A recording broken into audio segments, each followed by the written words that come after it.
జీవితంలో తప్పకుండా ఏవి దానం చెయ్యడానికి ప్రయత్నం చెయ్యాలో వాటిని మూడిటిని చెప్తున్నారు. అందుకని తుల్య నామా నిదేయాని, ఈ మూడు నీ జీవితంలో తప్పకుండా ఒక్కసారైనా ఇచ్చానా లేదా చూసుకో. అందులో మొట్టమొదటిది గోవు. గోదానం నీ జీవితంలో ఒక్కసారైనా చేశావా?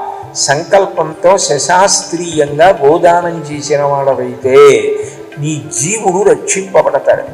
ఇహము పరము రెండూ కలుగుతాయి. మహాభారతంలోనే నాచికేతోపాఖ్యానం అని వస్తుంది. అందులో గోలోక వర్ణనము అని ఉంటుంది. అసలు ఆ గోలోకం ఎలా ఉంటుందో, ఆ గోలోకం ఎంత గొప్ప స్థితిలో ఎంత అందంగా ఉంటుందో, గోవులను పోషించిన వారు గోవులను సేవించిన వారు ఎంత అభ్యున్నతిని పొందుతారో, ఎంత గొప్ప సుఖ సంతోషాలని పొందుతారో దాన్నంతటినీ కూడా గోలోక వర్ణనంలో వర్ణించి చూపిస్తారు. అంటే గోసేవ చేయడం అంత గొప్ప.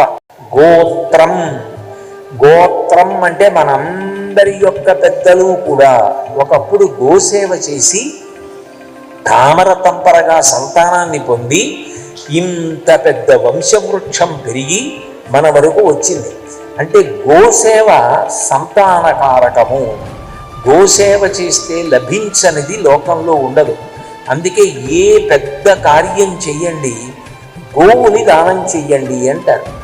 శరీరం విడిచిపెట్టేసిన తరువాత కూడా వైతరిణి నది అని దాటవలసి ఉంటుంది. ఆ నదిని దాటడం చాలా దుష్కరమైనటువంటి కర్మ. అది గోదానం ఎవరైనా చేశారా అని చూస్తారట. చూసి గోదానం చేసిన వాడైతే వాడికి గోవు అక్కరకొచ్చి గోవు తోక పట్టుకుని అందులో మునిగిపోవలసిన అవసరం లేకుండా ఆ భయంకరమైనటువంటి నదిని దాటిపోయి వెళ్ళిపోతాడు.